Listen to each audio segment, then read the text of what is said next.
श्री गणेशाय नमः। ओम वेद पुरुषाय नमः। हाँ तो छात्रों, आज की उपस्थिति कक्षा निरुक्त शास्त्र के अंतर्गत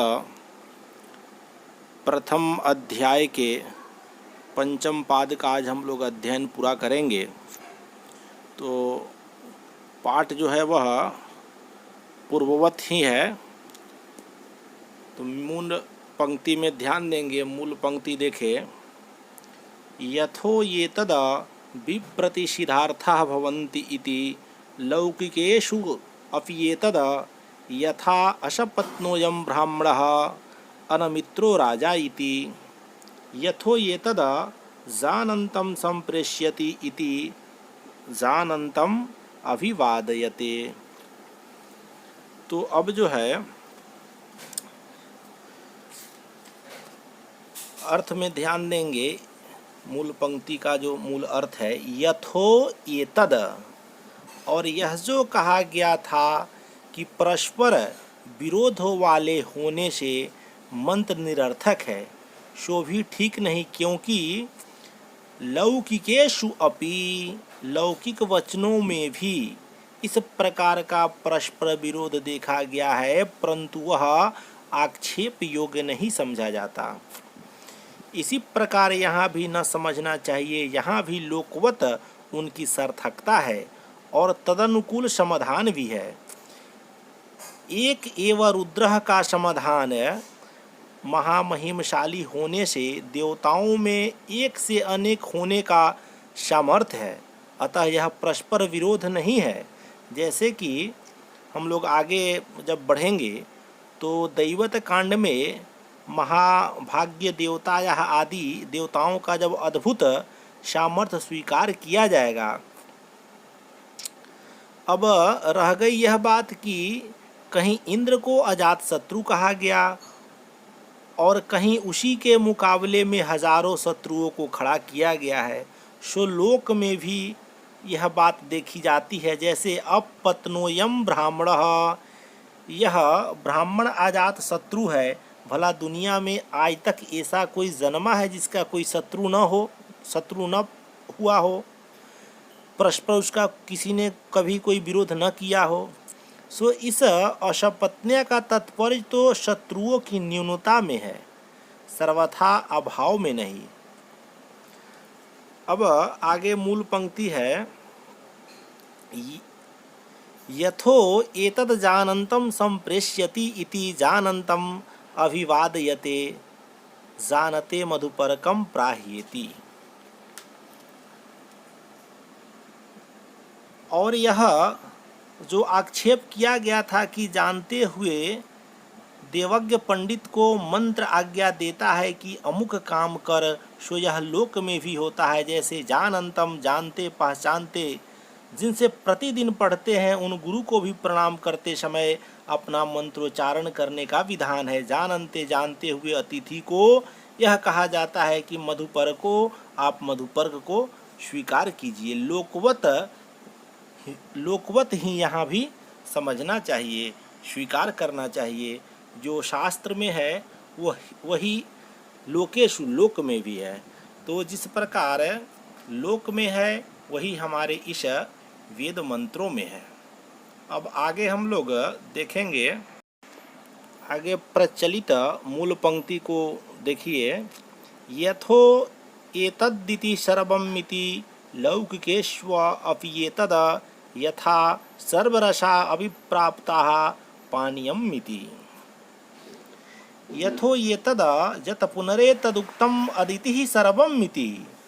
अदितिं देवमाता अत्र ब्रूमः स एष भक्तिपवादः यथा त्वमेव माता त्वमेव पिता लौकिकेषु अपि शब्देषु एतद् दृष्टम् यथा सर्वरसाः अनुप्राप्ताः पानीयम् इति।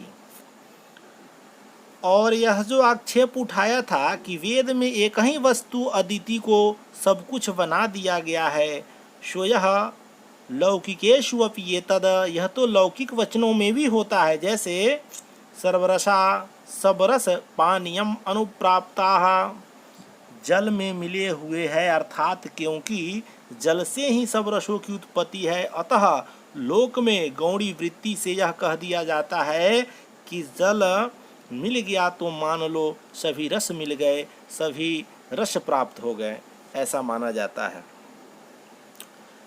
पुनः पंक्ति देखेंगे, यथो एतद अविस्पष्टार्था भवन्तीति नैषः अस्थानो अपराधो एतद मंधो न पश्यति पुरुषप्राधः स भवति।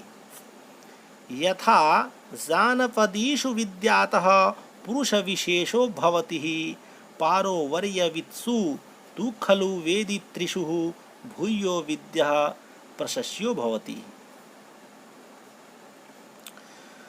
अब यथो ये तद यत पुनरेतदुक्तम अविस्पष्टार्था मंत्रा भवन्तीति यत्र ब्रूमः नैषः अस्थानोरपराधः इति न हि यत्र स्थाणु अपराध्यति यदेनं स्थाणु अंधो न पश्यति। पुरुषप्राधः स भवति, पुरुष एव अपराधी तत्र यदसावचक्षुष्मान् एवं हि आपि नैव मंत्राणाम् अपराधो यद शिक्षेतन भवता न विज्ञायन्ते। यथो, अब मूल पंक्ति में हिंदी अर्थ समझे, यथो ये तद अविस्पष्टार्था भवन्ति, और यह जो कहा था कि ये मंत्र अस्पष्टार्थक होते हैं जैसे अम्यक आदि, सो इसका यह उत्तर है कि एषः स्थानो अपराधः न, यह स्थाणु ठुंड या खुट्टे का अपराध नहीं, जत एनम जो इसको अंधा न पश्यति, अंधा नहीं देखता और ठोकर खाकर गिर जाता है, यह अपराध जो है वह खूंटे का नहीं है।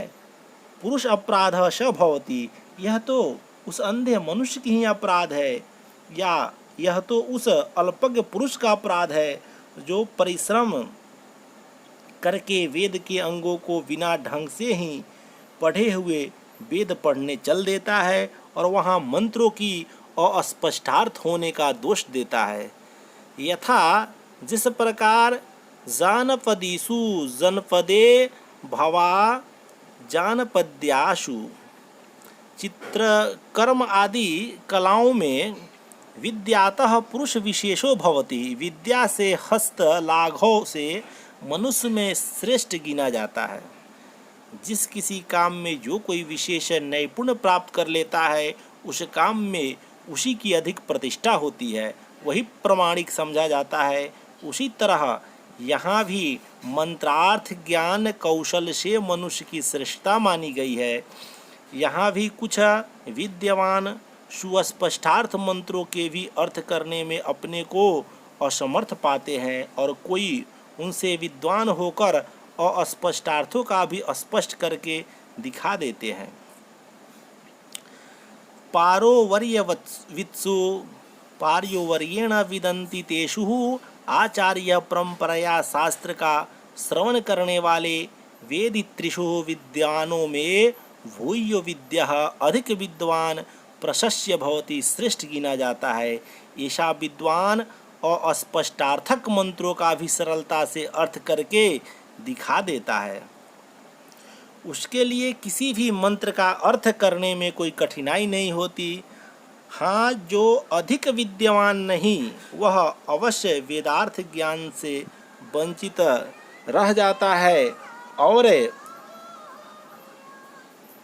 जैसे चक्षुष्यमान उबड़ा खबड़ा सम विषम सब प्रकार के मार्गों को आराम से तय कर लेता है, किंतु अंधा मनुष्य साफ सुथरी सड़क पर भी ठोकर खाकर गिर पड़ता है। तो जो अल्पज्ञ विद्वान हैं, जो अध्ययन नहीं कर पाए, उनको यह वेद मंत्र और अस्पष्टार्थ ही लगेगा।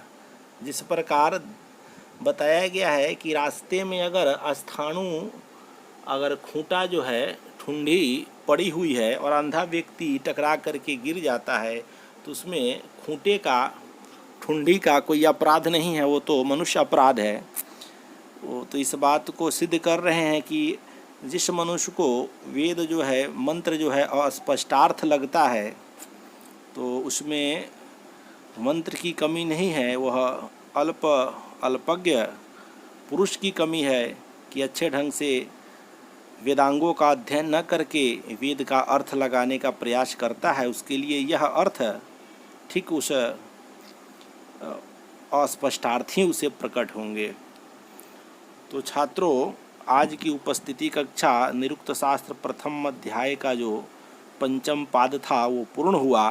कल से हम लोग षष्ठ पाद का अध्ययन प्रारंभ करेंगे। जो कुछ भी शंका हो उसका समाधान आप व्हाट्सएप के माध्यम से, कॉल के माध्यम से पूर्व की भांति अवश्य करेंगे। तब तक के लिए धन्यवाद।